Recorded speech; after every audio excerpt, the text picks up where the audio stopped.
मुनि सकल व्रती बड़े भागी, भव भोगन ते वैरागी। वैराग्य उपावन माई,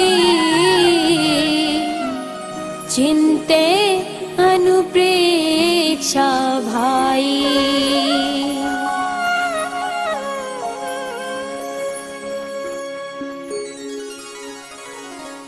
हे भव्य जीव, महाव्रतों के धारक भावलिंगी मुनिराज महान पुरुषार्थी हैं, क्योंकि वे संसार और भोगों से विरक्त होते हैं और वीतरागता को उत्पन्न करने के लिए माता समान 12 भावनाओं का चिंतन करते हैं।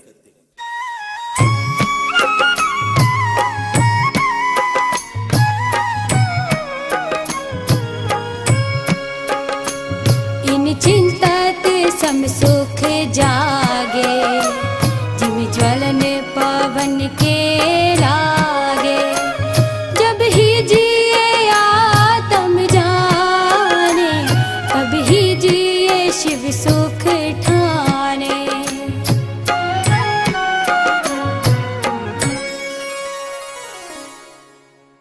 जिस प्रकार वायु के लगने से अग्नि भभक उठती है, उसी प्रकार इन 12 भावनाओं के चिंतन करने से समता रूपी सुख प्रकट होता है। जब जीव आत्म स्वरूप को जानता है, तभी जीव मोक्ष सुख को प्राप्त करता है।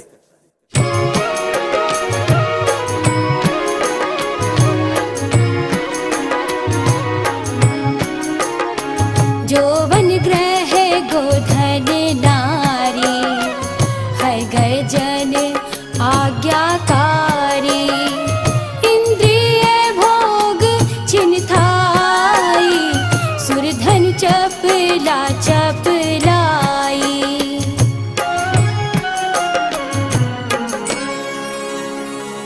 यौवन, मकान, गाय भैंस, लक्ष्मी, स्त्री, घोड़ा, हाथी, कुटुंब, नौकर चाकर तथा 5 इंद्रियों के भोग, यह सब इंद्रधनुष और बिजली के समान क्षण मात्र रहने वाले हैं। विषय भोग नित्य और स्थायी नहीं है, मात्र निज शुद्धात्मा ही नित्य और स्थायी है।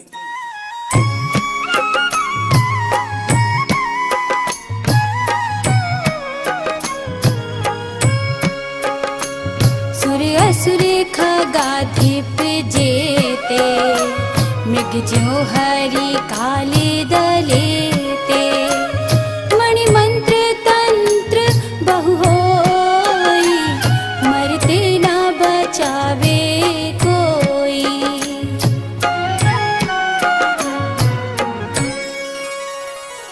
जिस प्रकार सिंह हिरण को मार डालता है, उसी प्रकार देवों के इंद्र, असुरों के इंद्र और खगेंद्र आदि सबको काल नष्ट कर देता है।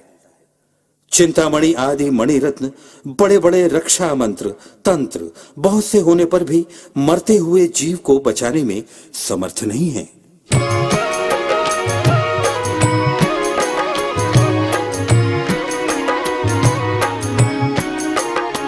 चहु गति दुख जीव भरे हैं, परिवर्तन पंच करे हैं। सब विधि संसार असारा, या में सुख नाही लगारा।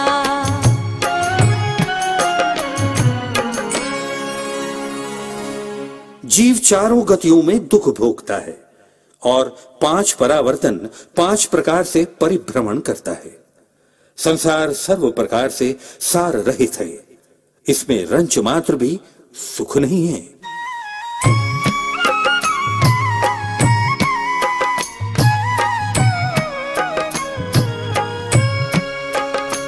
शुभ अशुभ कर्म फल जेते, भोगे जिए एक ही तेते। सुत दारा होए ना सीरी, सब स्वार्थ के हैं भीरी।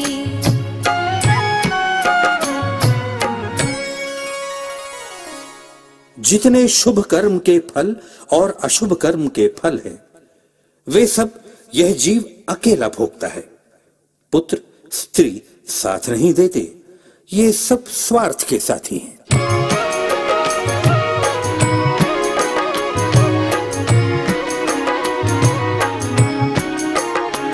जल पर जो जिए तन मेला, पै भिन्न भिन्न नहीं भेला। तो प्रगट जो दे धन धामा, क्यों है एक मिली सुत रामा।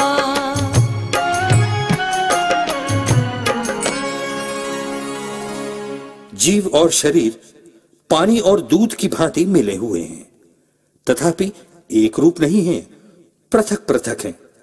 तो फिर जो बाह्य में प्रकट रूप से अलग दिखाई देते हैं, ऐसे लक्ष्मी, मकान, पुत्र और स्त्री आदि मिलकर एक कैसे हो सकते हैं?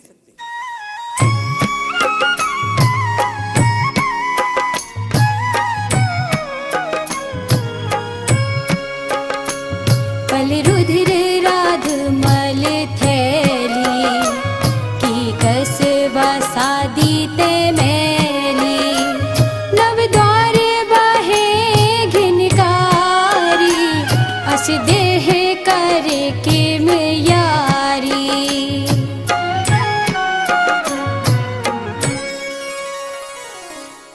यह शरीर मांस, रक्त, पीप और मल की थैली है। हड्डी, चर्बी आदि से निर्मित यह देह अपवित्र है और इसमें घृणा उत्पन्न करने वाले 9 द्वार हैं, जिनसे मल बहता है। ऐसे शरीर में प्रेम कैसे किया जा सकता है?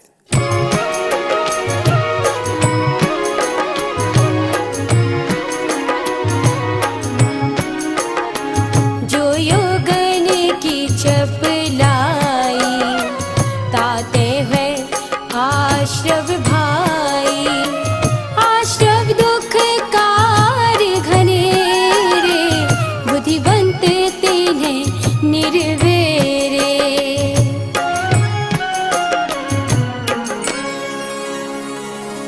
हे भव्य जीव, योगों की जो चंचलता है उससे आश्रव होता है, और यह आश्रव अत्यंत दुखदायक है।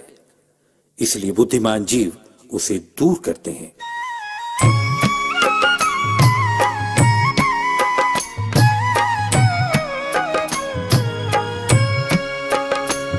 जिन पुण्य पाप नहीं कीना, आत्म अनुभव चित दीना। तिन्ही विधि आवत रोके, संवर लहि सुख अवलोके।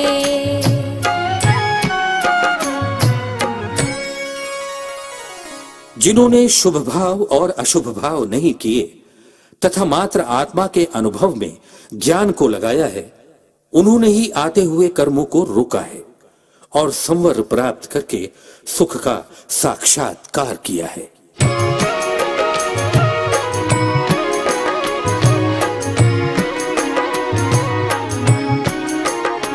निज काले पाए विधि झरना, तासो निज काज न सरना।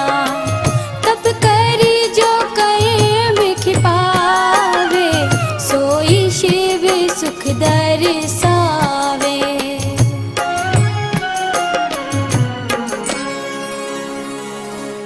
जो कर्म अपनी अपस्थिति पूर्ण होने पर स्वतः ही खिर जाते हैं, इसे सविपाक निर्जरा भी कहते हैं। इससे जीव का धर्म रूपी कार्य नहीं होता, किंतु आत्मा के शुद्ध परिणामों द्वारा जब कर्मों की निर्जरा होती है, जिसे अविपाक निर्जरा भी कहा जाता है, ये ही मोक्ष का सुख देने वाली है।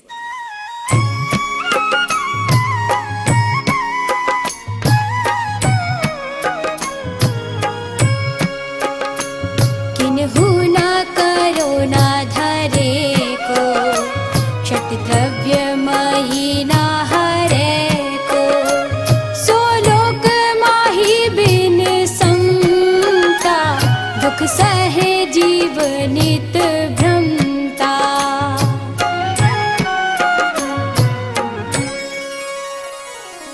इस लोक को किसी ने नहीं बनाया, कोई इस लोक का आधार नहीं है, कोई इसका नाश नहीं कर सकता। यह लोक 6 प्रकार के द्रव्य से निर्मित है।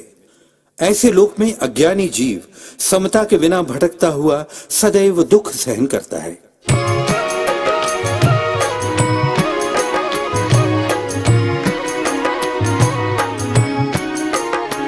अंतिम ग्रीवक की हद आयो अनंत बिरिया पद पर सम्यक ज्ञान नालाधो दुर्लभ निज में मुनि साधो।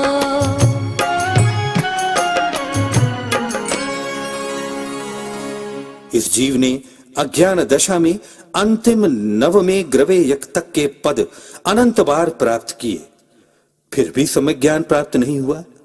ऐसे दुर्लभ सम्यक ज्ञान को मुनिराजों ने अपनी आत्मा में धारण किया है।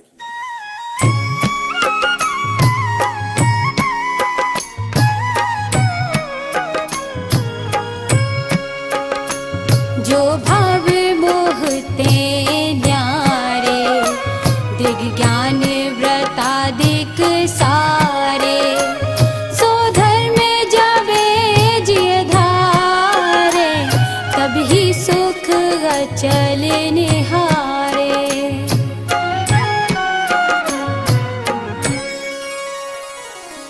मोह अर्थात मिथ्या दर्शन से रहित सारभूत निश्चय सम्यक दर्शन, ज्ञान, चारित्र, रत्न त्रय रूप आदि के जो भाव हैं वो धर्म कहलाता है। जब जीव इसे धारण करता है तभी जीव अचल मोक्ष सुख प्राप्त करता है।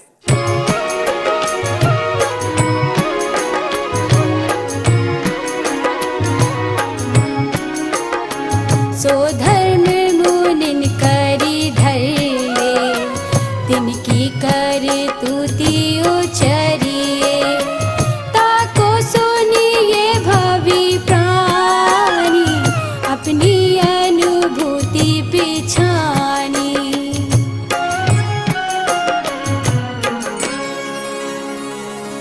ऐसा रत्नत्रय धर्म मुनियों द्वारा धारण किया जाता है। उन मुनियों की क्रियाएं कही जाती हैं। हे भव्य जीवो, उसे सुनो और अपनी आत्मा के अनुभव को पहचानो। इस तरह 5वीं ढाल का वर्णन समाप्त हुआ।